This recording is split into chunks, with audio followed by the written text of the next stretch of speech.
Assalamualaikum warahmatullahi wabarakatuh. Waalaikumsalam warahmatullahi wabarakatuh. Innal hamdalillah nahmaduhu wa nasta'inuhu wa nastaghfiruh wa na'udzu billahi min sururi anfusina wa min sayyiati a'malina may yahdihillahu fala mudhillalah wa may yudlilhu fala hadiyalah. Asyhadu an la ilaha illallah wahdahu la syarikalah wa asyhadu anna Muhammadan abduhu wa rasuluhu la nabiyya wa la rasula ba'dah. Allahumma salli ala Muhammad wa ala ali Muhammad kama sallaita ala Ibrahim wa ala ali Ibrahim innaka Hamidum Majid. Wa barik ala Muhammad wa ala ali Muhammad kama barakta ala Ibrahim wa ala ali Ibrahim innaka Hamidum Majid. Qala Allah Ta'ala fi kitabil karim, ya ayyuhalladzina amanu taqullaha haqqa tuqatih wa la tamutunna illa wa antum muslimun. Wa qala Rasulullah sallallahu alaihi wasallam, ittaqillaha haitsu ma kunta wa atbi'is sayyi'atal hasanata tamhuha wa khaliqin nasa bi khuluqin hasanin. Allahumma khamna bil Qur'an. Alhamdulillah, marilah kita ucapkan rasa puji syukur kehadirat Allah Subhanahu wa Ta'ala, yang mana pada malam hari ini kita semua masih dilimpahi nikmat yang begitu banyak, dari nikmat kesehatan, nikmat kesempatan kita bisa sholat secara berjamaah dan dilanjutkan dengan kajian ilmu. Insya Allah datangnya kita, sholat kita dan mendengarkan kita kajian ilmu ini sebagai rasa bentuk syukur kita kepada Allah Subhanahu wa Ta'ala, karena Allah berfirman, la in syakartum la azidannakum wala in kafartum inna adzabi lasyadid. Bapak dan ibu-ibu, salawat serta salam marilah kita aturkan kepada Nabiullah Muhammad sallallahu alaihi wasallam berserta keluarganya, para sahabatnya dan orang-orang yang senantiasa istiqomah di jalan beliau. Bapak dan ibu-ibu, pada malam hari ini seperti biasa kajian rutin malam Jumat, yang pada malam hari ini akan diisi oleh Ustadz Abdul Fattah LC, yaitu biasa tentang keluarga sakinah. Pada malam hari ini temanya adalah meraih kebahagiaan yang abadi, bahwa kebahagiaan itu tidak ada yang abadi di dunia ini, hanya keabadian itu adalah di akhirat. Maka marilah kita simak bersama-sama tentang pemaparan kajian pada malam hari ini. Langsung saja saya serahkan kepada Ustadz Abdul Fattah. Tafadhal Ustadz.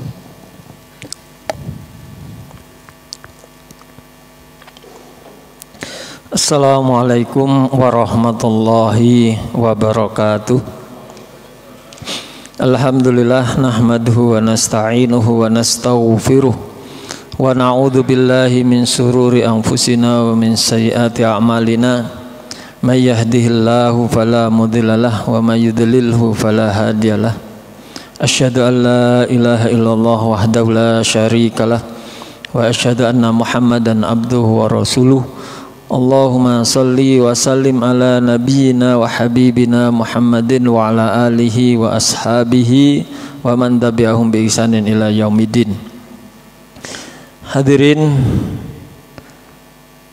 para jamaah salat maghrib rahimani wa rahimakumullah, kita bersyukur kepada Allah Subhanahu wa Ta'ala atas limpahan rahmat, nikmat, hidayah dan taufiknya, sehingga kita dapat duduk bermajelis di majelis ilmu yang insya Allah membawa keberkahan hidup baik keberkahan hidup di dunia maupun keberkahan hidup di akhirat, bermanfaat untuk kepentingan pribadi kita maupun bermanfaat bagi kepentingan bersama. Insya Allah juga membawa manfaat fid dunya dan manfaat fil akhirah. Hadirin rahimani wa rahimakumullah, Allah Subhanahu wa ta'ala telah memberikan kepada kita nikmat-nikmat yang sangat banyak sekali. Nikmat di dunia, yang nikmat itu menyelimuti kehidupan kita, yang nikmat itu menambah kebahagiaan hidup kita. Ada yang punya mobil bagus, itu bahagia. Ada yang punya rumah, juga kebahagiaan. Karena itu juga nikmat Allah. Ada yang sudah diberi oleh Allah jodoh, punya istri, juga nikmat Allah, dia bahagia. Ada yang dikarunia oleh Allah anak juga merupakan kebahagiaan, melengkapi nikmat yang Allah berikan kepada kita. Pekerjaan, rezeki, harta, semua adalah nikmat Allah Subhanahu wa ta'ala, karunia Allah Subhanahu wa ta'ala yang menyelimuti kehidupan kita. Kita diberi oleh Allah sehat, diberi pakaian, bisa makan dengan enak, minum dengan air yang segar, dan kita merasakan itu semua. Bisa tidur dengan nyenyak, menghirup udara segar yang Allah berikan kepada kita semuanya. Masya Allah, itulah semuanya hasanah, kebahagiaan. Ada yang dimakan, ada tempat untuk berteduh dari hujan dan dari panas. Nikmat apa lagi? Semua itu adalah karunia Allah Subhanahu wa ta'ala yang tidak boleh kita dustakan, harus kita syukuri bersama. Tetapi ada nikmat Allah yang bersifat langgeng dan ada yang bersifat sementara.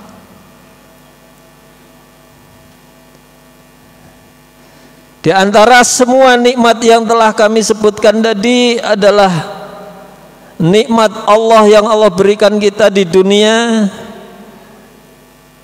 tetapi tidak kekal.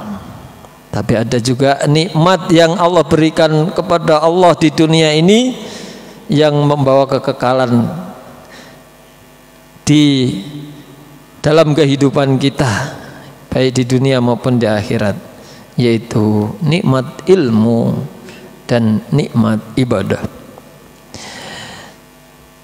Bapak Ibu rahimani wa rahimakumullah,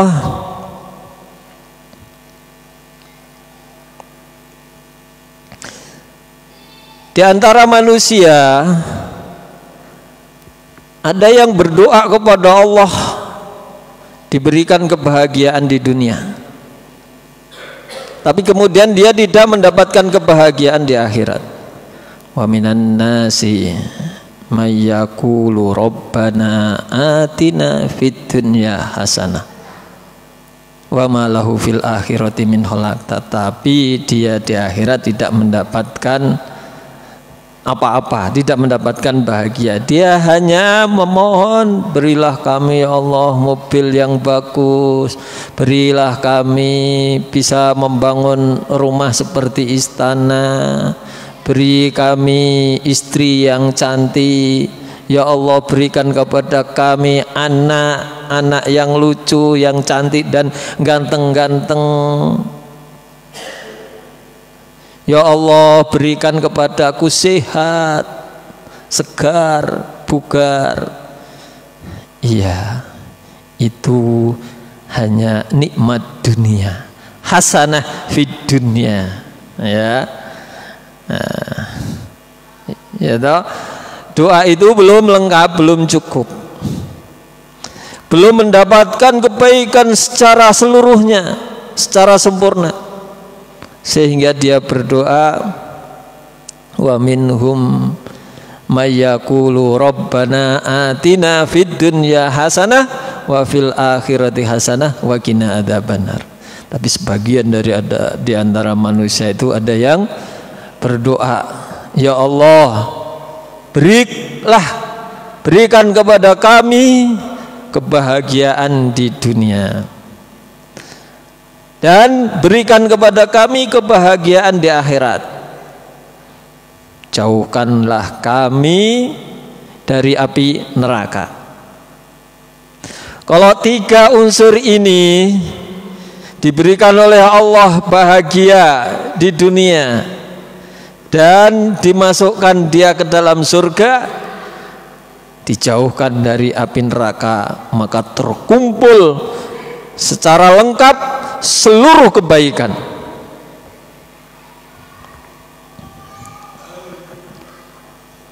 Seluruh kebaikan. Ya. Jadi para ahli tafsir menjelaskan tentang hasanah fid dunya. Hasanah fid dunya itu apa?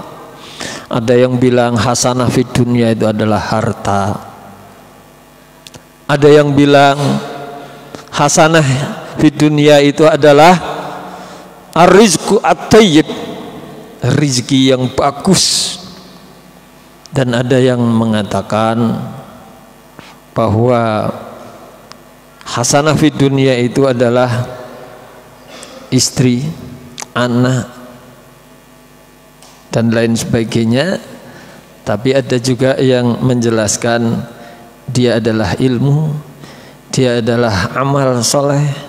Ya, semuanya itu hasanah fid dunya. Ya.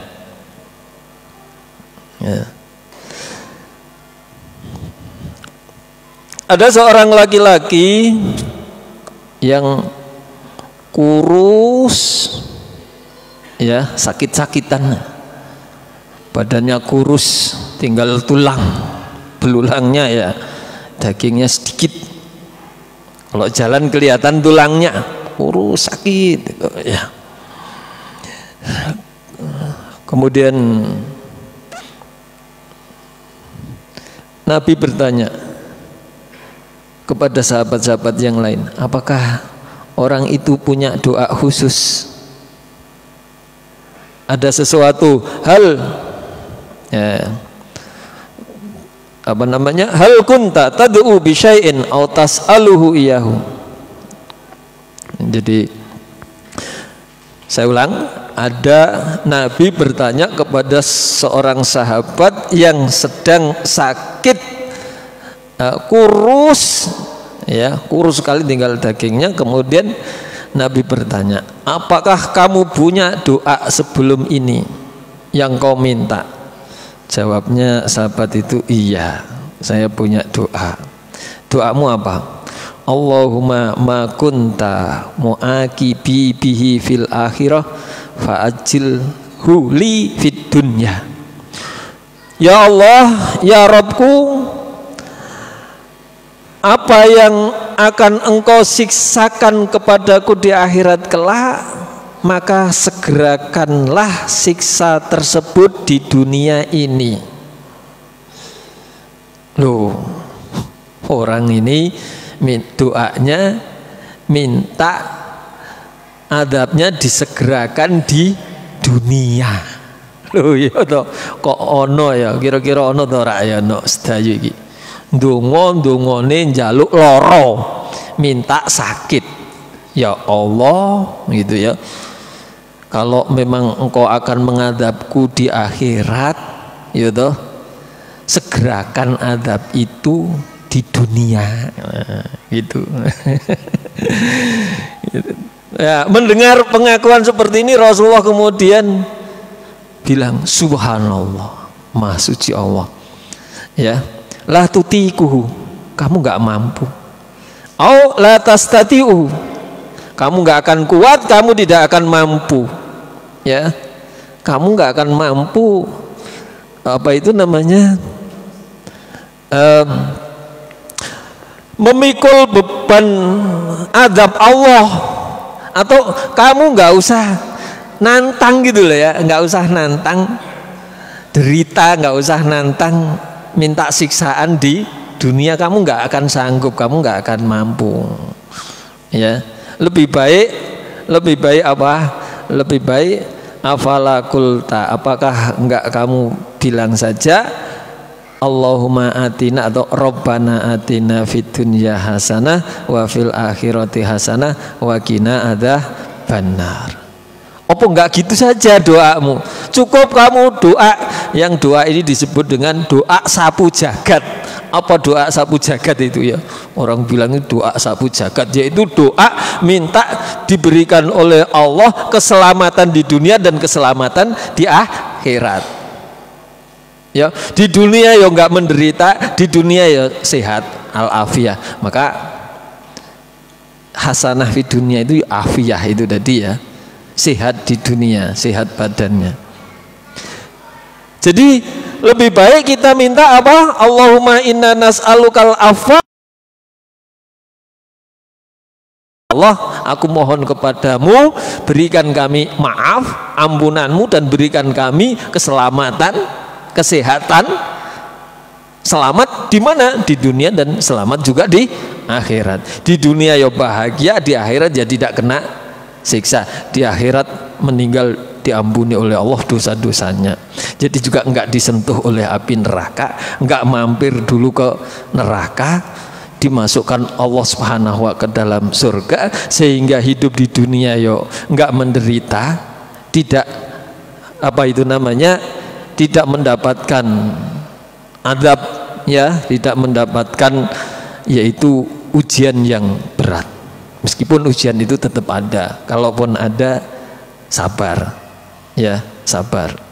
Kalau datang penderitaan itu datang, tapi kalau sebelum penderitaan itu datang, yuk kita mintanya itu afwa wal afiyah. Ya Allah, berikan kami keselamatan, berikan kami kebahagiaan. Ketika sahabat ini kemudian mengikuti anjuran Rasul, nasihat Rasulullah SAW kemudian dijalankan, kemudian dia berdoa dengan doa ini, Rabbana atina fid dunya hasanah wa fil akhirati hasanah. Kemudian Allah menyembuhkannya. Loh ya toh, akhirnya ya Pak, enak toh? Enak, sehat di dunia, sehat di akhirat gitu ya. Enak. Ya. Ya. Bapak-bapak, ibu-ibu rahimani wa rahimakumullah, ya. Jadi ketika seseorang itu tadi diberi oleh Allah sehat, istri yang cantik, anak yang lucu, yang ganteng-ganteng, punya rumah, punya kendaraan, punya ini dan punya itu semuanya juga diperlukan. Itu juga semua bagian dari kebahagiaan. Tapi ada hal yang sangat penting dari semua kebahagiaan yang bersifat langgeng, yaitu al-ilmu wal ibadah, atau al-ilmu wal amalus soleh, ilmu dan amal soleh itu. Kenapa ilmu dan ibadah amal soleh tersebut adalah merupakan kebahagiaan yang akan membawa kepada kebahagiaan seterusnya dan langgeng, dan kenapa yang lain tidak? Iya, karena demikian Orang diberi harta, bisa jadi harta itu malah mencelakakan kita.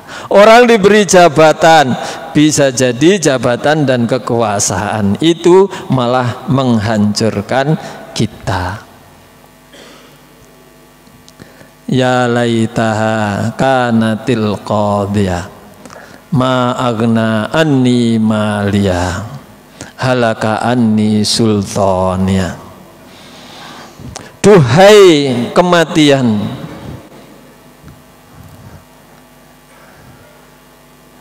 kalau memang kematian itu adalah hal yang memisahkan dari segala persoalan,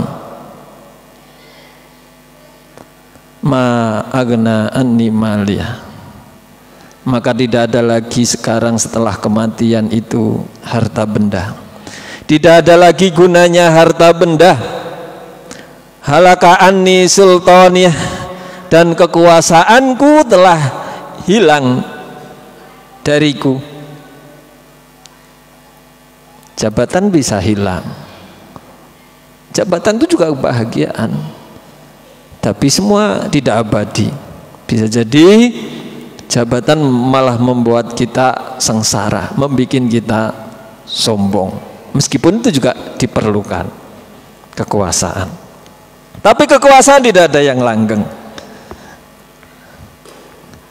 Atau mungkin kita diberi oleh Allah kebahagiaan berupa anak dan istri, tapi Allah katakan wa'lamu annama amwalukum wa auladukum fitnah wa innallaha indahu ajrun adzim. Ketahuilah bahwa sesungguhnya hartamu dan anak-anakmu adalah fitnah. Jadi harta bisa menjadi fitnah, anak juga bisa menjadi fitnah. Dan sesungguhnya di sisi Allah Subhanahu wa taala ada ajrun adzim, ada pahala yang sangat besar. Anak fitnah, apa itu fitnah? Ujian. Anak menjadi ujian bagi orang tua. Harta menjadi ujian bagi orang tua. Anak kadang malah menyesakkan dada orang tua. Harta juga kadang membuat kita menahan dan menjadikan kita menjadi kikir dan tidak bersyukur kepada Allah Subhanahu wa taala. Anak menjadi fitnah bagi orang tua. Dalam ayat yang lain, wa inna min azwajikum wa auladikum aduan fahdharuhu, dan dari istrimu, istri-istrimu dan anak-anakmu bisa jadi menjadi musuh bagimu. Fahdharuhum, maka hati-hati ya, berhati-hatilah kepada mereka. Jadi istri bisa menjadi sesuatu yang mencelakakan kita, anak bisa menjadi musuh bagi kita. Maksudnya musuh adalah menggiring kita, membawa kita kepada kesengsaraan di akhirat, membawa kepada kehancuran. Ya, karena itu ya, semua kebahagiaan tadi tidaklah pasti, tidaklah bersifat langgeng, tidak abadi. Lah, tinggal yang abadi apa? Al-ilmu an-nafi wal amalus saleh. Jadi Imam Ibnul Qayyim dia menjelaskan bahwa penafsiran daripada Imam Hasan Al-Basri. Imam Hasan Al-Basri itu seorang tabi'in. bahwa dia mengatakan wa hadza min ahsanit tafsir, saya lihat sebaik-baik tafsir yang paling bagus adalah fa inna ajalla hasanatid dunya al ilmu an-nafi wal amalus shalihu, bahwa kebaikan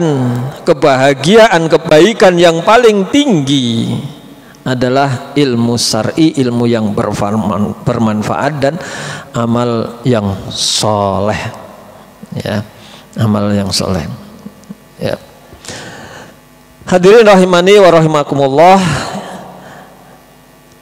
hanya tinggal dua yang langgeng, yaitu ilmu dan amal. Baik, kita bahas satu yang pertama tentang ilmu. Ya. Ibnul Qayyim menjelaskan bahwa ilmu adalah maqama alaihi dalilu wa rafa'al jahla. Ilmu itu adalah sesuatu yang ditegakkan dengan dalil dan dapat mengangkat atau menghilangkan kebodohan.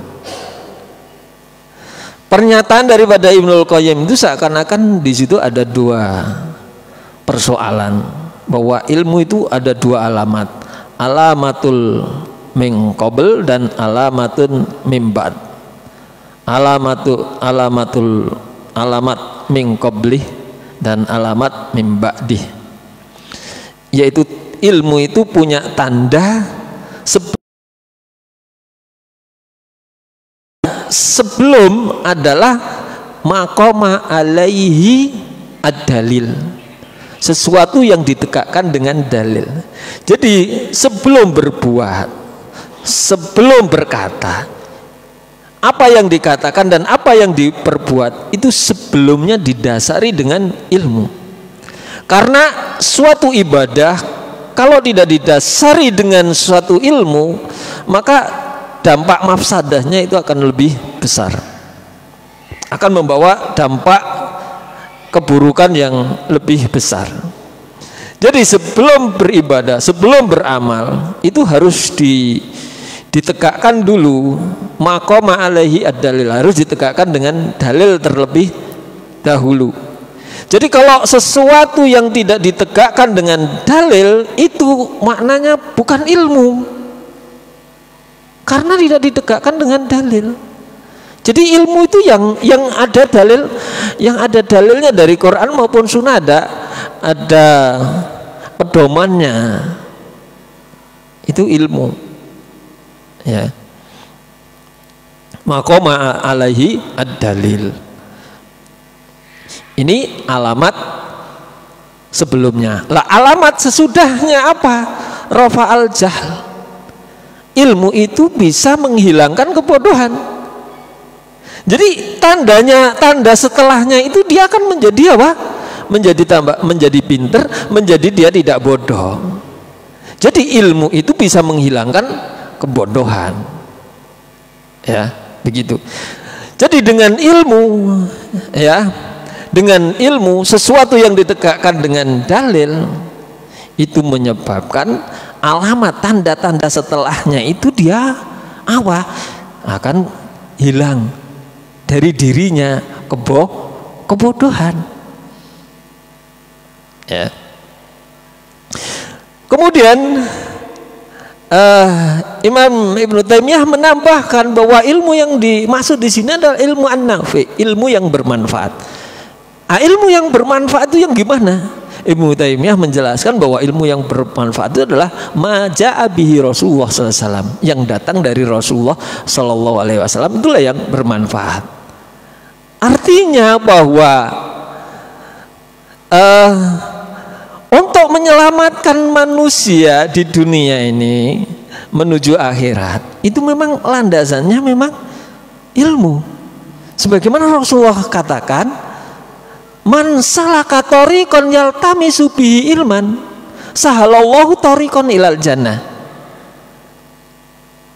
Barang siapa yang berjalan menuju untuk menuntut sebuah ilmu, maka Allah akan jamin pada dia, Allah akan mudahkan jalannya dia menuju surga. Ya. Jadi dia harus berilmu, tapi ilmu yang bermanfaat, ya ilmu yang membawa kita kepada surga. Artinya ada ilmu dunia, tapi ilmu dunia itu tidak membawa kepada keselamatan kita di akhirat. Dan ilmu dunia itu juga penting. Kita pakai mic ini juga ilmu dunia. Kita pakai lampu ini juga ilmu dunia. Ini HP ini juga ilmu dunia, iya. Tetapi ilmu dunia, ya, tidak hanya masalahnya hanya di dunia saja, gitulah ya. Tetapi kalau ilmu Quran, ilmu yang datang dari Rasulullah adalah ilmu petunjuk menuju akhirat, itulah yang dimaksud dengan ilmu an-nafi, ilmu yang bermanfaat. Karena manfaatnya langgeng, tidak hanya di dunia tapi juga manfaatnya sampai di akhirat. Lah manusia nih aslinya semuanya ini bodoh. Aslinya semua manusia itu bodoh. Karena Allah katakan waladzi akhrajakum min butuni ummahatikum la ta'lamuna syai'a. Dialah Allah Subhanahu wa taala yang telah mengeluarkan kamu atau melahirkan kamu dari perut seorang ibu dalam keadaan la ta'lamuna syai'a, tidak mengerti apa-apa. Jadi asli manusia itu semuanya itu tidak mengerti, tidak punya ilmu. Lah ilmu itu apa? Ilmu itu ya harus ditegakkan dengan dalil yang kemudian buahnya akhirnya itu bisa mengangkat kebodohan. Karena asli manusia itu bodoh. Asli manusia itu adalah bodoh. Ya. Itu. Nah. Kemudian Allah Subhanahu wa taala menciptakan yaitu mata, menciptakan telinga, mata, hati, semuanya untuk mencari ilmu la'allakum tashkurun, agar kamu itu benar-benar menjadi orang yang bersyukur kepada Allah. Lah, orang yang bersyukur kepada Allah itu yang gimana? Adalah orang yang bersyukur kepada Allah itu adalah orang yang menggunakan apa? Menggunakan telinganya, menggunakan matanya, dan menggunakan hatinya untuk belajar, untuk menghilangkan kebodohan itu tadi, sehingga ia selamat di dunia dan juga selamat di akhirat. Ya. Maka ya, rumah tangga yang bahagia adalah rumah tangga yang tidak hanya mengejar kebahagiaan di dunia itu tadi, tapi merupakan kebahagiaan yang berlanjut, mengejar kebahagiaan di akhirat dengan cara yaitu al-ilmu wal amalu soleh, atau ilmu dan ibadah. Ya, sebagaimana Allah Subhanahu wa taala berfirman, innal insana lafi husrin, sesungguhnya manusia itu benar-benar dalam keadaan apa? Merugi. Semua manusia itu asalnya merugi semuanya. Illalladzina amanu wa amilus solihati wa tawasau bil haqi wa tawasau bis sabr. Yang enggak merugi di situ adalah orang yang beriman, iman dan amal soleh. Iman itu memang cerminan dari ilmu, karena orang belajar, orang mengenal Allah, mengenal perintah Allah, mengenal larangan Allah. Ilmu itu menumbuhkan keimanan, atau ilmu itu dapat mendatangkan rasa takut kepada Allah Subhanahu wa taala. Rasa takut kepada Allah ini disebut iman. Ya. Jadi Imam Ahmad mengatakan al-aslu fil ilmi al-khosyah, asli daripada ilmu itu adalah khosyah. Laisal ilmu bi kasratil riwayat. Jadi ilmu itu bukan banyaknya dia bisa banyak ngomong, itu bukan, tapi al ilmu al khosyah. Ilmu itu adalah yang bisa menimbulkan rasa takut kepada Allah Subhanahu wa taala. Innama yakhsyallaha min ibadihil ulama. Sesungguhnya yang hanya takut kepada Allah Subhanahu wa taala di antara hamba-hamba Allah itu al ulama'u, yaitu para ulama, orang yang alim, orang yang mengerti. Jadi hadirin rahimani wa rahimakumullah, dengan ilmu tentunya adalah ilmu yang bermanfaat, maka ilmu yang bermanfaat itu akan menjadikan dia beriman kepada Allah, takut kepada Allah. Dan orang yang beriman itu tadi dijamin tidak lahusrin, tidak merugi, illalladzina amanu wa amilu sholihat, yaitu beriman dan beramal soleh. Ya, intinya itu beramal iman, amal soleh. Ya, selanjutnya adalah tawasobil haq wa tawasobis sabar, yaitu saling nasihat menasihati dalam kesabaran dan saling menasihati di dalam kebenaran al-haq. Hadirin rahimani wa rahimakumullah, ya.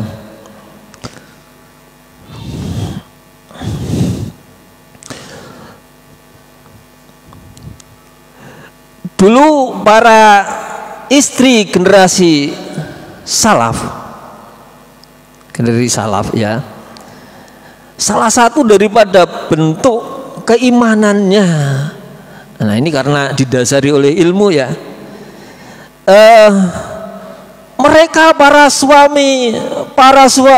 istri ya, maksud saya para istri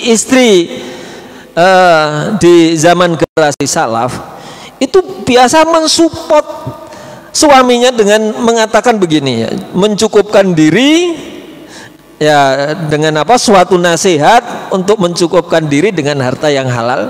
Dia katakan begini, iyaka wa kasbal haram, wahai suami, jauhilah kamu mengkais rezeki yang haram. Fa innana nasbiru alal ju' wala nasbiru alan nar. Kami sabar untuk lapar, tidak makan. Kami sabar. Tapi kami tidak sabar dengan api neraka. Masya Allah, luar biasa ya. Motivasinya istri-istri para salaf dulu itu, motivasinya ngomongnya, nasihatnya kepada suaminya itu kayak gitu. Ya, Mas, ya, hati-hati dalam mencari rezeki, jangan cari rezeki yang haram. Kami lebih baik lapar daripada kami disentuh oleh api neraka.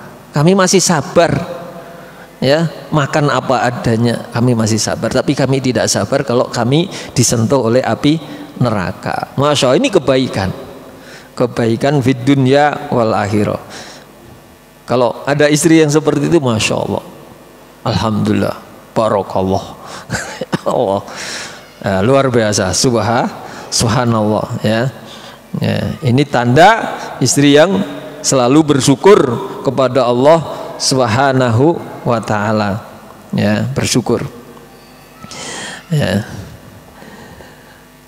Ibnu Hazm rahimahullah berpesan, kullu nikmatin la tuqarribu minallahi azza wa jalla fahiya baliyah. Setiap nikmat yang tidak digunakan untuk mendekatkan diri kepada Allah itu hanyalah musibah. Nah, ini penting ya. Nikmat yang Allah berikan kepada kita tapi itu tidak bisa mendekatkan diri kepada Allah, maka itu adalah musibah. Nah, bukan kebahagiaan ya, bukan kebahagiaan. Jadi kita selalu bersyukur ya. Maka Barang siapa yang berdoa dengan doa Allahumma inni as'aluka qalban khasian atau qalban syakiron, ya Allah berikan kepada kami hati yang selalu bersyukur kepadamu atau hati yang selalu khusyuk, ya. Yang kedua, lisanan dzakiron, lisan yang selalu berzikir kepada Allah. Dan yang ketiga, jasadan atau badanan sabiron, badan jasad yang sabar dalam mentaati Allah Subhanahu wa taala. Maka sesungguhnya terkumpul dalam doa itu kebahagiaan fid dunya wal akhirah. Inti orang bahagia itu memang syukur, mensyukuri nikmat Allah.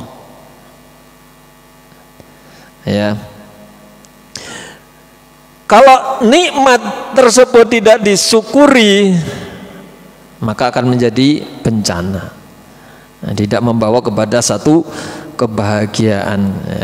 Nah, jadi oleh karena itu, ya, para istri-istri semuanya, hendaklah kalian menjadi istri yang selalu mensyukuri nikmat Allah Subhanahu wa taala. Apa yang sudah menjadi rezeki, terimalah secara qanaah, terima ing pandum opo anane kita syukuri, supaya suami-suami itu semangat dalam mencari rezeki yang halal dan menjauhi dari rezeki yang haram. Siapa lagi yang mensupport kalau tidak dari istri? Tapi kalau istri tidak hidup sederhana, kalau istri berpoya-poya, kalau istri kurang bersyukur, maka mengakibatkan suami di dalam mencari rezeki itu gelap mata dan cari rezeki yang tidak halal alias haram. Naudzubillah min dzalik. Allah Subhanahu wa taala telah menjatah rezeki kita, dan kita tidak akan mati sebelum jatah rezeki itu telah diberikan kepada kita secara tamam, secara sempurna. Ketika seseorang itu mencari rezeki dengan cara yang haram, maka jatah rezeki yang halal berkurang. Apakah kalau kemudian dia mencari rezeki yang haram, kemudian setelah itu rezeki yang halalnya tidak tidak bisa dikurangi gitu, ya? Baik dia itu mencari dengan cara yang haram atau dengan cara yang halal, maka rezekinya pas seperti takdir yang telah ditentukan. Maka carilah rezeki yang baik, carilah dengan yang halal.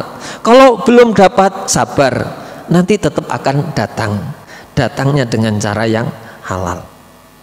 Berarti setiap orang yang mencari rezeki dengan cara yang tidak halal, itu berarti dia telah mengurangi rezekinya sendiri, rezeki yang halal itu. Tapi kalau dia mau bersabar, rezeki yang halal itu tetap akan datang dan tidak berkurang. Nah, tidak berkurang, ya. Karena itu maka carilah rezeki itu dengan sebaik-baiknya, ya. Wa ajmilu fit talabi, baguskanlah dalam mencari rezeki, karena rezeki yang halal tetap akan datang dan tak berkurang ketika kita mau bersabar. Saya kira cukup yang kami sampaikan pada kesempatan hari ini. Semoga bermanfaat fid dunya wal akhirah. Saya kembalikan kepada pembawa acara. Alhamdulillah, telah disampaikan begitu mendalam oleh Ustadz Abdul Fattah bagaimana mencari kebahagiaan yang abadi tadi. Tadi kebahagiaan itu ada kebahagiaan yang sifatnya semu, yaitu kebahagiaan di dunia, dan kebahagiaan di akhirat adalah kebahagiaan yang abadi, yaitu al ilmu wal amal soleh. Bapak, bagi bapak-bapak yang mau bertanya, ini masuk sesi tanya jawab, monggo, tentang apa yang telah disampaikan oleh Ustadz Abdul Fattah tadi.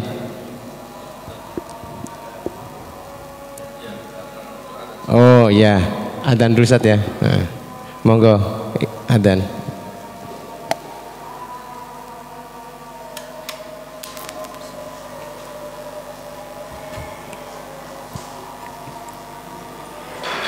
Allahu Akbar, Allahu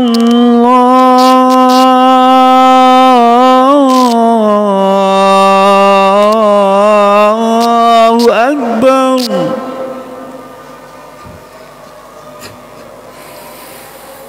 Allahu Akbar,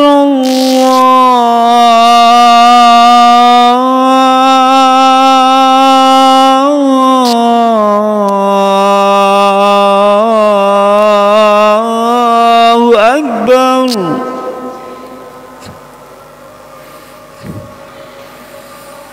Asyhadu an la ilaha illallah.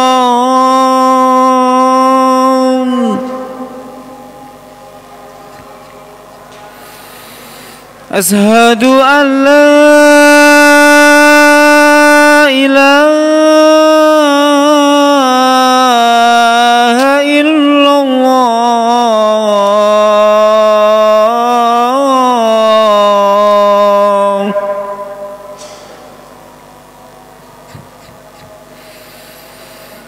Asyhadu anna Muhammadar Rasulullah.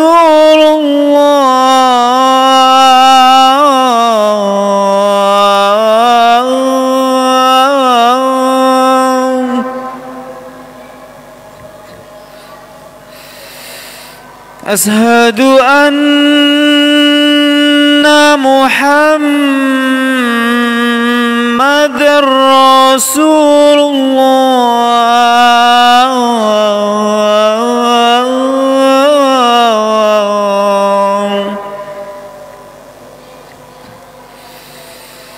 Hayya 'alas shalah.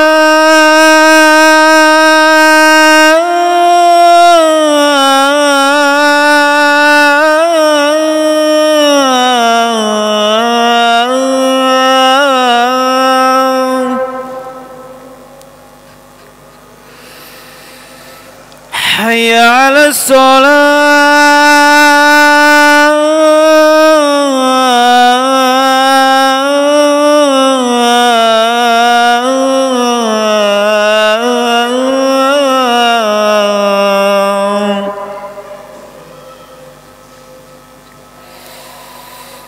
Hayya 'alal falah.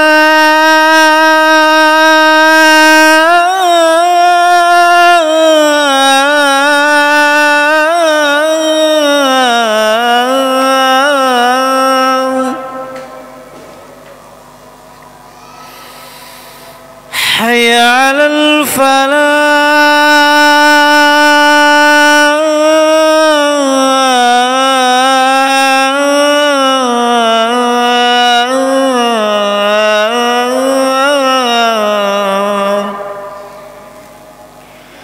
Allahu Akbar, Allahu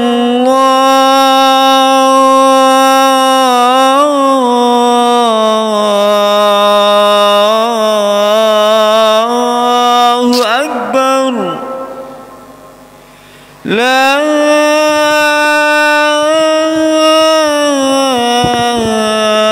ilaha illallah.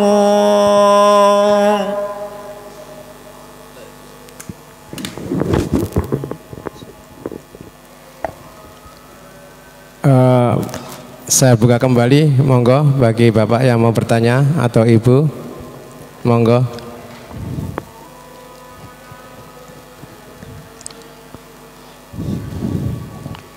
Oh, Pak Budi, monggo Pak Budi. Assalamualaikum warahmatullahi wabarakatuh. Waalaikumsalam warahmatullahi wabarakatuh. Dari pemaparan Ustadz tadi menjelaskan bahwa ternyata peran seorang istri itu sangat penting sekali. Karena dari pemaparan tadi itu istri bisa mempengaruhi baik dan buruknya suami. Tadi Ustadz ceritakan kalau istri sampai nggak mau, umpamanya makan nggak enak nggak mau, ada kehidupan yang kurang enak sedikit nggak mau, bisa-bisa sampai suami itu bisa buta gitu ya. Artinya buta itu ya kerjaan haram pun diterjang gitu. Kok bisa sampai segitunya Ustaz ya? Kok nggak apa itu ya gimana gitu? Ya piye kan wah ngucapno nih sampean. Monggo Ustaz. Iya. Masya Allah ya. Makanya salah satu di antara kewajiban seorang suami itu memberi ruang untuk mengajarkan ilmu kepada istri. Jadi kalau ada istri ingin belajar, ingin thalabul ilmi, jangan dihalang-halangi, diizini, diberi dia peluang. Karena dengan dia taklim itu bisa meningkatkan ketakwaan kepada Allah, bisa meningkatkan keimanan kepada Allah Subhanahu wa taala, semakin dekat dengan Allah Subhanahu wa taala, semakin membawa kepada keridhaan Allah Subhanahu wa taala. Ya. Karena ketika ilmu itu suatu yang gersang di dalam rumah tangga, ketika istri itu tidak memiliki kesadaran, tidak ada keinginan untuk belajar Islam, untuk thalabul ilmi, ya, akhirnya menjadi gersang. Dan kegersangan ini mempengaruhi jiwa, mempengaruhi perilaku. Manusia itu berpotensi salah, berpotensi keliru, berpotensi stagnasi, berpotensi yaitu menurun ilmannya. Tetapi dengan ilmu, ya dengan taklim, dengan ngaji itu bisa meningkatkan ketakwaan, bisa meningkatkan keimanan. Ketika keimanannya ini meningkat, maka akan sangat berpengaruh di dalam kehidupan rumah tangga. Itu bisa membawa semangat suami juga. Jadi suaminya juga akan merasakan manfaatnya. Kalau memang dengan catatan istri itu memang niatnya taklim itu ikhlas lillahi ta'ala, akan membawa keberkahan dan akan bermanfaat lah, akan bermanfaat di dalam kehidupan rumah tangga. Jadi memang para salaf dulu, wanita-wanitanya memang semangat untuk thalabul ilmi, ya toh, sehingga sangat terasa nasihat yang muncul, ya, kebiasaan orang-orang dulu, wanita-wanitanya itu berpesannya kepada suaminya gitu, wahai suami cari rezeki yang halal, karena rezeki yang halal itu nanti akan dimakan oleh anak-anakmu, akan jadi susu, terus susu akan diminum oleh anak-anak, akan jadi daging yang halal akan diterima Allah, dan daging yang tumbuh dari hal yang haram akan tertolak di surga, ya. Itu karena memang mereka baca hadis-hadisnya itu, ya, pesan-pesan dari Rasulullah SAW. Masya Allah, ya. Jadi wahai istri tetap semangat untuk thalabul ilmi, dan wahai suami beri peluang mereka untuk taklim, untuk belajar. Kalau nggak diberi ruang untuk taklim, untuk belajar, maka kamu sendiri yang ngajari ilmu. Mestinya itu tanggung jawabnya suami yang ngajari. Tapi kalau nggak bisa, ya biarkan mereka belajar. Demikian. sebagai motivasi bersama ya. Ya, terima kasih Pak Bu ya. Oh, ada lagi satu. Pak Wafik. Monggo. Assalamualaikum warahmatullahi wabarakatuh. Waalaikumsalam. Menambahkan sekaligus nanti insya Allah ada pertanyaannya tentang istri ini Ustadz. Masya Allah, kiprah istri, pengaruh istri terhadap suami, terhadap kesuksesan suami dan runtuhnya suami itu sangat berpengaruh luar biasa. Dan insya Allah sebagaimana kita ketahui dan mudah-mudahan istri-istri kita ini tergolong istri-istri yang soleha. Amin. Karena suaminya Amin. juga insya Allah mudah-mudahan suami-suami yang soleha. Amin. Suami yang soleh. Afwan. Ya. Cuman yang jadi permasalahan yang mungkin yang saya alami atau kebanyakan dari kita juga mengalami, ada dua hal yang tidak pernah diucapkan oleh seorang istri kepada suami, terutama kebetulan suaminya para perantau. Istri hampir tidak pernah mengatakan, Pak atau Mas, Abi, tolong kalau kerja cari yang halal. Hampir tidak pernah mereka mengucapkan seperti itu. Itu yang pertama. Yang kedua, seorang istri hampir tidak pernah mengatakan, kalau suatu saat nanti ketika Abi pengen nikah lagi, punya candolan, tolong jangan selingkuh-selingkuh, biar tolong langsung nikah saja atau gimana, setelah itu baru ngabari. Jadi seolah-olah istri itu bukan memberikan peluang seorang laki-laki untuk mencari rezeki yang sembarangan, yang halal diambil, haram juga masuk, termasuk juga yang tadi. Bukan berarti memberikan potensi untuk seorang suami itu selingkuh, tidak. Tetapi dia seorang istri nggak pernah mengatakan dua itu, nggak pernah. Hampir kita bisa kita katakan tidak pernah mengatakan, Bi tolong cari yang betul-betul halal, itu untuk saya, istrimu, dan untuk anak-anak nanti, tembusnya di akhirat nanti. Itu yang pertama. Dan yang kedua, kalau Abi punya cantolan, punya minat tambahan istri, tolong jangan malu-malu, langsung aja nikah. Nggak ada yang bilang gitu. Jadi seolah-olah membiarkan suami sakarpu Mas, pokoknya yang penting rezeki datang dan yang penting sama selamat pulang tanpa ada. Ya begitu Ustadz. Ini pertanyaannya, sekarang masuk ke pertanyaannya. Ini yang seperti ini bisa kita katakan adalah satu kelemahan seorang istri. Itu karena dari sifat istri yang memang diciptakan dari tulang yang bengkok itu, atau memang karena kepasrahan seorang istri udah yakin betul dengan suaminya bahwa suaminya soleh, suami saya soleh, jadi insya Allah nggak mungkin mencari harta yang haram atau nggak mungkin apa begitu Ustadz. Bagaimana ini, tolong di apa? Jazakallah khairan. Assalamualaikum warahmatullahi wabarakatuh. Waalaikumsalam warahmatullahi wabarakatuh. Masya Allah. Jadi ya ini nasihat bagi kita semua di zaman sekarang, bahwa memang kualitas di zaman dulu itu subhanallah ya, luar biasa ya. Dan kita memang jauh dari generasi yang dulu. Generasi dulu itu bisa menorehkan suatu ummahat yang menghasilkan lesan-lesan, ucapan-ucapan yang thayyibah yang bisa menggetarkan langit.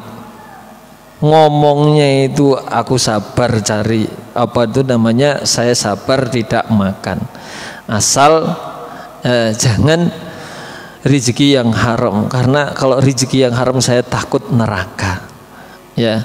Lebih baik saya sabar tidak makan, saya masih sabar ya. Ini betul memang hari ini jarang wis kaono gitu, karena kita jauh dari generasi yang dulu. Dan generasi yang dulu ini panutan kita ya, kuduah kita. Masya Allah, kita hormati mereka yang dulu ini ya. Itu hari ini hampir wallahu alam hampir tak pernah kita dengar, tidak pernah kita dengar seorang istri yang seperti ini. Mudah-mudahan saya salah dugaan. Mudah-mudahan salah dugaan, tapi memang betul tidak pernah kita dengar yang seperti itu. Iya. Ini wis oleh ya oleh, sepenting sing diarep-arep iku apa duite, abang, kirimane ya gitu ya. Nah, sing penting seneng. Dapat banyak dikirim, wah, bisa beli ini, nanti laporan ke suaminya bisa beli ini, beli ini, wah. Tapi tidak tahu apakah ini diambil dari yang halal atau haram, nggak pernah ditanyakan. Itu karena memang sudah hilang rasa gitu ya, hilang rasa ya. Ya, jauhnya daripada apa? Ruh tuntunan Quran dan Sunnah, atau jarang mengkaji, jarang memahami, jarang mentadaburi ayat-ayat Al-Quran. Insya Allah kalau kita dekat dengan Quran dan Sunnah, selalu kita tadaburi, insya Allah bisa sampai ke perasaannya, sudah sampai ke situ tingkat sensitivitasnya, insya Allah bisa ya, saya yakin bisa. Yang kedua, yang ada nggak pernah menanyakan suami apakah suami di sana ini terpikat dengan orang lain, cari jalan yang haram, nggak pernah ya suami berpacaran dengan orang lain, mendekat-dekat kepada hal yang maksiat, mendekat kepada hal yang diharamkan ini. Ya memang jarang orang cari yang halal, Bukankah doamu wahai suami, Allahumma kfina bihalalika an haramika, cukup dengan yang halal daripada yang haram ya. Jadi motivasi kepada suami hampir tidak ada, tak pernah kita dengar. Tapi sekali lagi semoga ini saya salah dugaan. Insya Allah mungkin juga ada ya yang seperti ini. Tapi ya memang kebanyakan manusia ya seperti itu, sudah hilang rasa, sehingga banyak sekali suami-suami yang mencari di luar yang halal dan mencari yang haram, atau dalam istilahnya itu banyak bermaksiat kepada Allah Subhanahu wa taala di balik istrinya. Padahal Allah telah karuniakan istri, tapi masih cari-cari yang haram. Cukup itu sebagai motivasi ya bagi kita semuanya. Ya. Nikmat yang diberikan oleh Allah seperti nikmat al-ibadah ini, yang istri yang dikatakan iya,